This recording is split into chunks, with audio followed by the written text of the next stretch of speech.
Welcome to this live again in the Your Next Me podcast.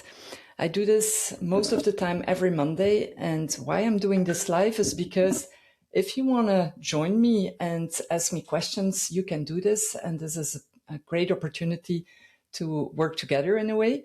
So today I want to talk about something that really made a big difference in my life, and that is very simple.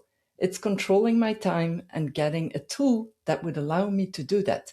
I use Google Calendar, and if you're not a fan of Google Calendar, that's fine. I don't care what you use, but you should use a tool that is going to help you to control your time. And I'm going to give you the 4-step framework that can help you to get through those. And it's very simple, but it's not something that most people do. And I really wanted to put the attention on this today, because I realized that when I work with my clients, it's very often the thing I need to do with them. It's getting into the calendar, check out how they use their time, because very often they don't even know how to control it, and let's not say even manage it. So these steps are going to help you to get there. And if you apply those every day, you will see that your life will definitely change and will definitely give you the success that you're looking for. Because if you cannot control your time, if you cannot look at what you need to do, then definitely you're not focusing on the right things, and you will get procrastination, you will get overwhelmed. All those little things will come into your life, and that's the devil who's playing with you. And that's not what you want. You want to make sure that the devil is not playing with you, but that you're playing with the devil. Or let's put it the other way around. You are taking control over your time. So I ask the question very often, and if you hear me, if you listen, you can put this in the chat. How many hours do you think you have in a week? And very often when I ask that question, people are like thinking, okay, 24 times 7, how much is that? Actually, it just means that you don't know how many hours there is in a week. There is 168 hours. I didn't know it is in the past either.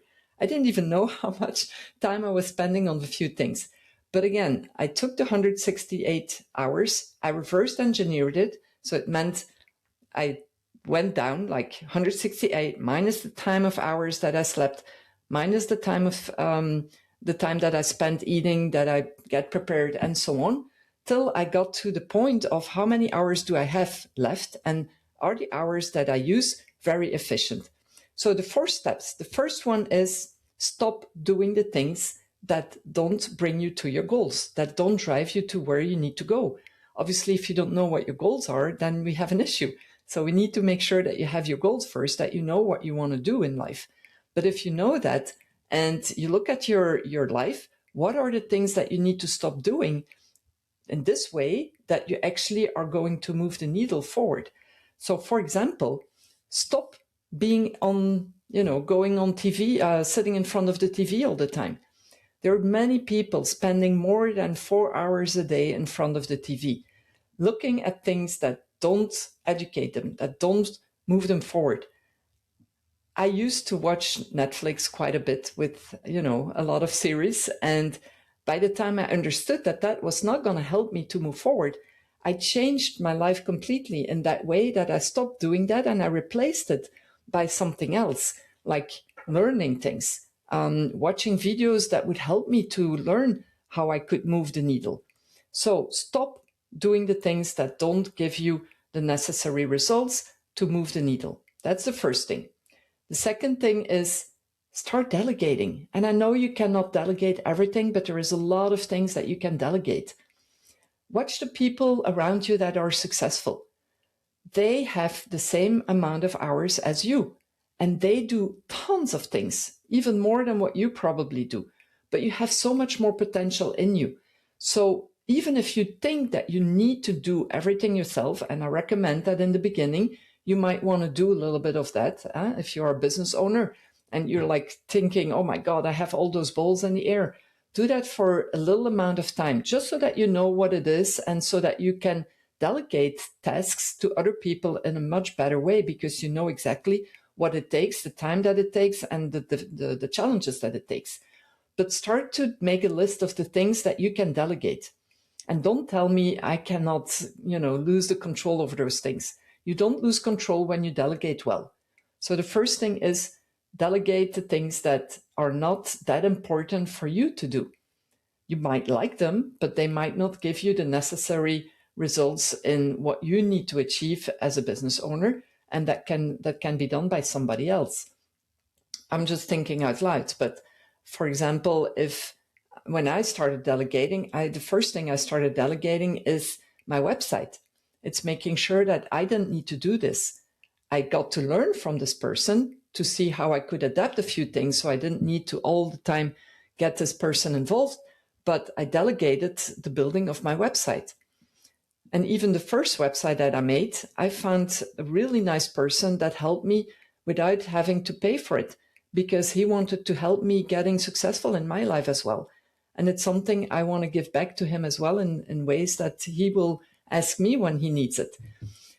The second thing is content. I'm making a lot of content, and I used to do this all the time myself. And it's okay, because it learned me as well to understand exactly how I needed to talk to my customers, my clients. But now I can delegate this.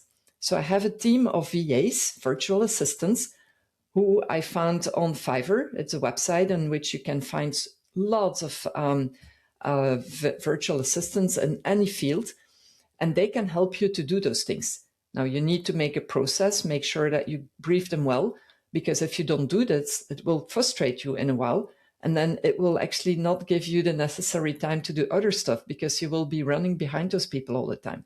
So do this very professionally and efficiently. Once that you know how to delegate, and delegating can also be that, for example, your grocery shopping, why don't you just, delegate that to the store, that they bring the grocery over to your place?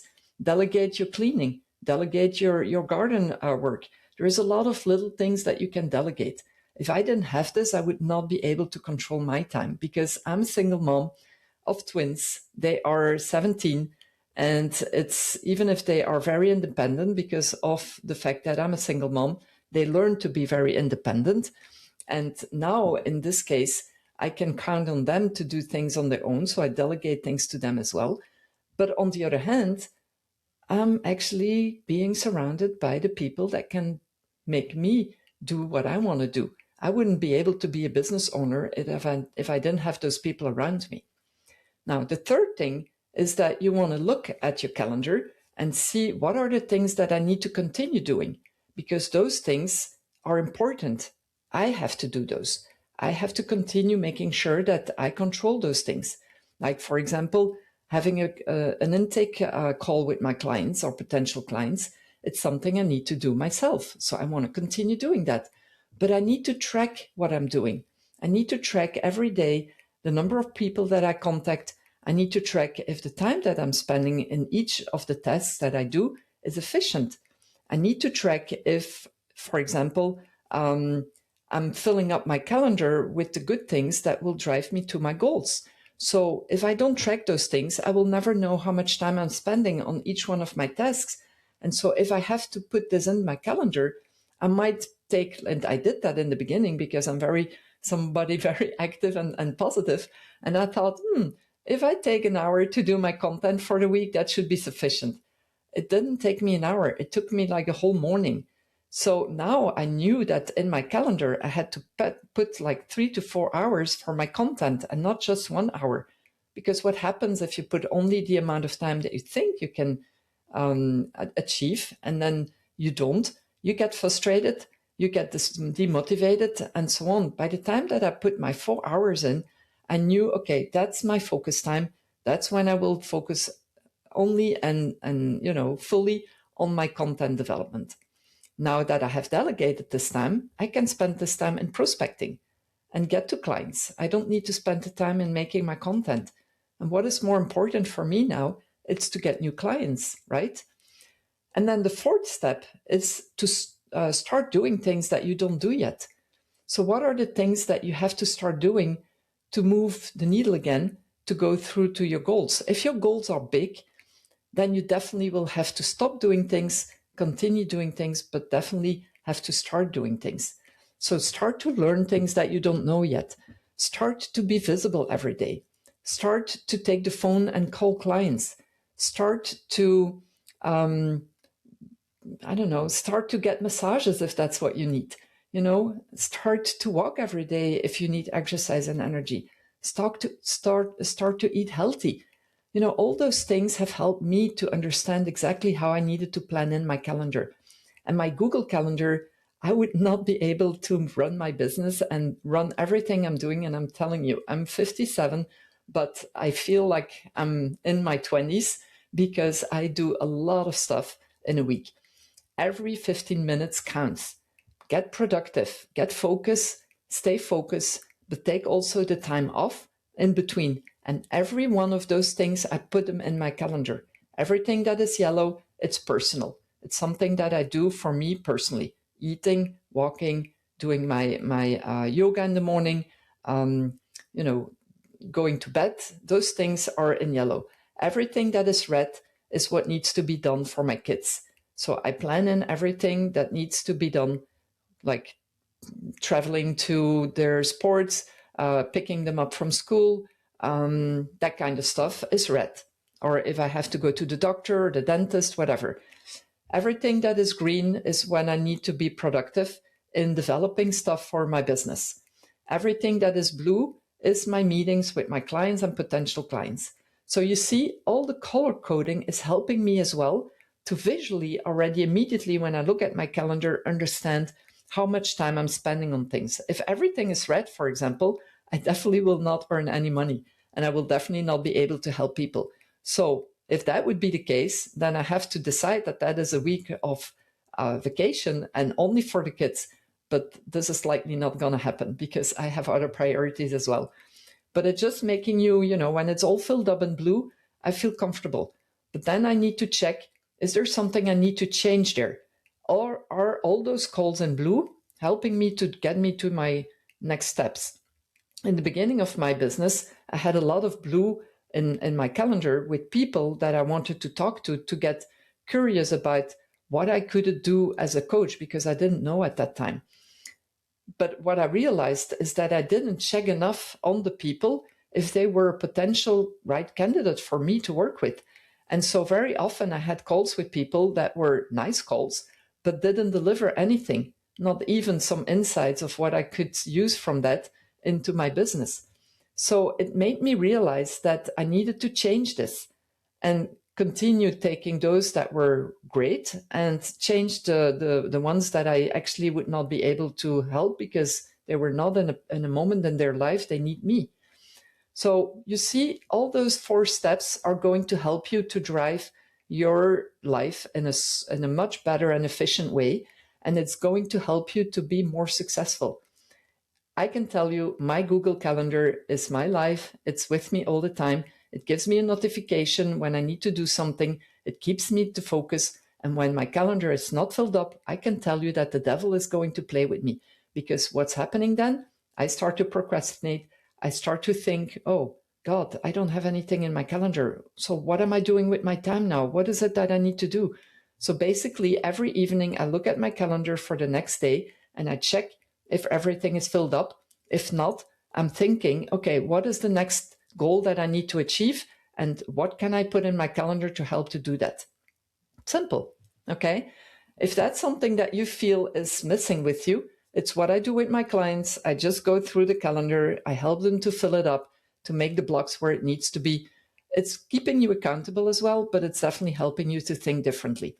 I'm Dominique. I'm a 10x performance coach, and I help entrepreneurs to get to the next level. My podcast is to help you to get through all those hacks and tips. And if you apply those, you will see that you don't maybe need me to pay me to help you to get to where you need to go. But I know as well that even if you look at this, you need somebody to be next to you and help you to go through all those stuff. Anyway, next Monday, I'll be there again. And I wish you a very great week. Let me know in the comments what you think of this. And if you're already using a calendar or another tool, maybe it's a good inspiration for somebody else. All right. Have a great day. Bye.